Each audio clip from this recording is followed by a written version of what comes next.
everyone, my name is Alexis Ventura and I work here at the Gate Escape in Leominster, Massachusetts in the United States.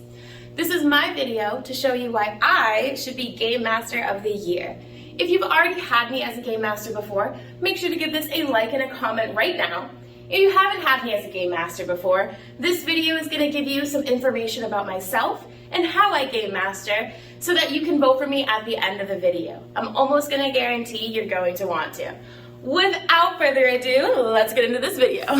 All right, so for this interview, we're gonna head down to my boss's latest discovery of the wormhole. Wormhole sounds super scary. It's really not. It's fine. It's just a wormhole. He is very, very particular about who can go in that wormhole, though. I'm always allowed in there. I work for him. I'm his favorite. But with all of you guys with me, I'm really not sure if he's gonna let me in or not. But we can ask. Worst comes to worst, he says no, right? Problem is, I haven't seen him around today. Nope, not in there. Haven't seen him around today. He said he was gonna go out earlier. I don't know if he's come back or not yet, but we can always look around and see. Oh, hey, what's up? How are you today? Looking great as ever today, ER Bridge. I will say, you do look a little stiff though.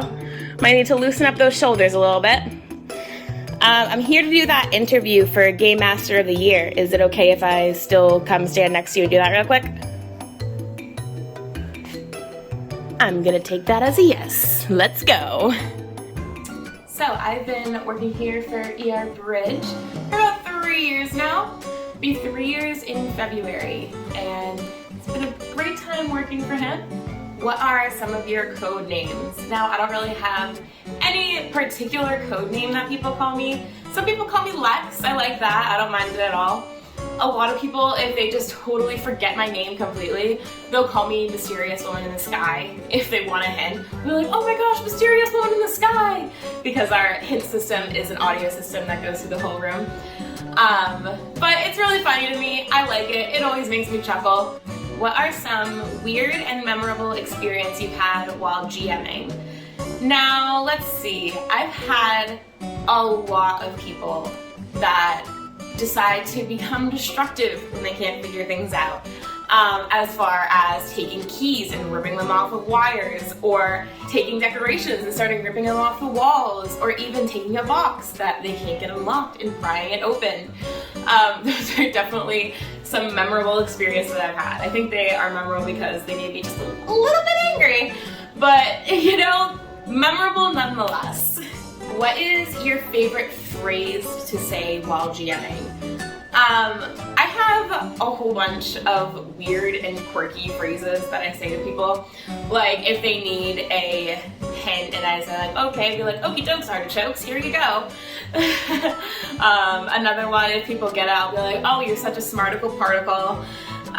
Just cute little quirky things to make people smile a little bit while they're gaming, because sometimes it can be just a teensy bit stressful under that time pressure and people need to lighten up a little bit sometimes. What is a must-have during gaming? Definitely a water, because for some reason I won't need water all day, and then the second I start GMing I'll have the driest throat in the world. So I definitely need to have a water. Also some sort of snack for sure. Nothing in particular, I guess. Usually we have some popcorn that the owner makes that is amazing. Or we'll have like some pretzels or something like that in the control room for us. And then some sort of caffeine, because sitting there and staring at a screen watching people play can really make you tired sometimes. And that little bit of caffeine just wakes you right up, whether it be coffee, Red Bull, Monster, anything like that. Doesn't matter to me, just some sort of caffeine with me. Who is your favorite customer? I don't really have a very specific customer that is my favorite, but I do have a very specific type of customer who is my favorite. My favorite type of customers are the ones that come in and they're not afraid to ask questions or ask for hints. It's one of my biggest pet peeves of GMing when people come in so against hints they don't even want to like think about them. They're like, no, we don't want hints at all, don't even think about it. I'm like, okay, cool, whatever, that's fine. But then those are also the groups that will be struggling with a puzzle that has such a simple solution to it that if they had just asked for a hint, then they probably would have gotten out of the room rather than not getting out of the room and failing.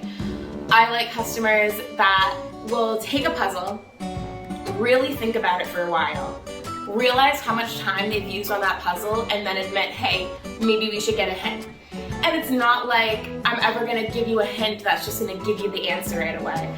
I mean, you have to kind of dance around the answer as a game master. Any good game master will know that you can't just blurt out the answer right away, because then it just makes the game no fun. You have to think of different and creative ways to kind of go around that answer without just giving it away. What do you tell your customers who want a hint? If you have read my bio, you know that besides working here at the Escape as a GM, I'm also a dance teacher. So I try to incorporate that into this job as much as I can.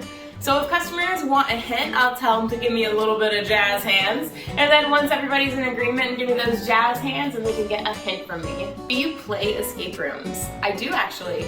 Now since the pandemic, I haven't played a lot of escape rooms, but before the pandemic, I played a ton of escape rooms, and I love every minute of it. I just love that team building activity together, especially with all your friends. It's a cute little unique way to get out and do something without just doing the same old go to dinner, and it's just a fun thing to do, and it's a fun thing to show your friends what you love to do.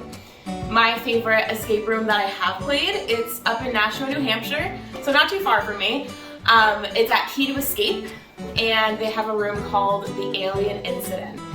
Now, the reason why I like this room so much is because you get to choose your level of difficulty. You can either choose beginner, standard, or challenging, and with the standard and challenging room, besides the difficulty, you can also pick the length of your room. So the beginner room is only a 60-minute room, but with the other two levels, you can choose either a 60-minute experience or a 90-minute experience, which is amazing to me that you can have those options. What is your favorite part about GMing?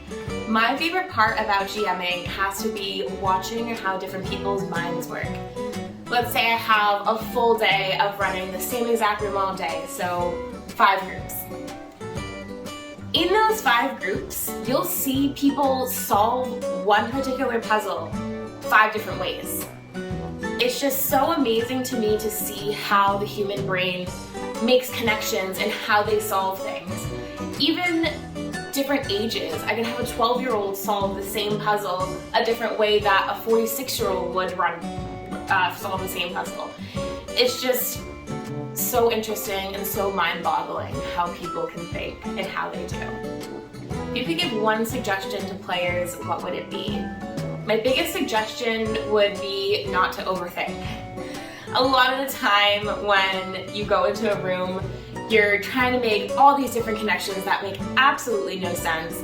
And my best advice is definitely to just, if you're really struggling, take 5 steps back and really think about what you're doing, because it could be the simplest solution, the simplest answer. And because your mind is just going in all these different places and overthinking, you're just stressing yourself out, and you don't want to get into that situation while you're in the room, because you're already under a time constraint and you're already with a whole bunch of people. The last thing you need to do is overthink and stress yourself out. You want to have an escape room be a fun experience and a memorable experience, and not a very stressful one. So don't overthink. All right, that's a wrap. Thank you so much for watching. I'm so happy that you're here. Please give this video a like and a comment if you haven't already. I would absolutely love to be Game Master of the Year. It'd be such an honor. I did talk to my boss, ER Bridge right here. He said that if you want to come into the wormhole, you're going to have to come visit us. So, the Gate Escape in Leominster, Massachusetts in the US. Come and play the assistant. Come play the observatory. Come play DJ Death. You won't regret it, I promise. Last but not least, I'd like to thank Rainey for nominating me for Game Master of the Year. It is incredible working for you every single day, and I can't thank you enough for this opportunity. Again, come visit the Gate Escape, and we look forward to seeing you soon.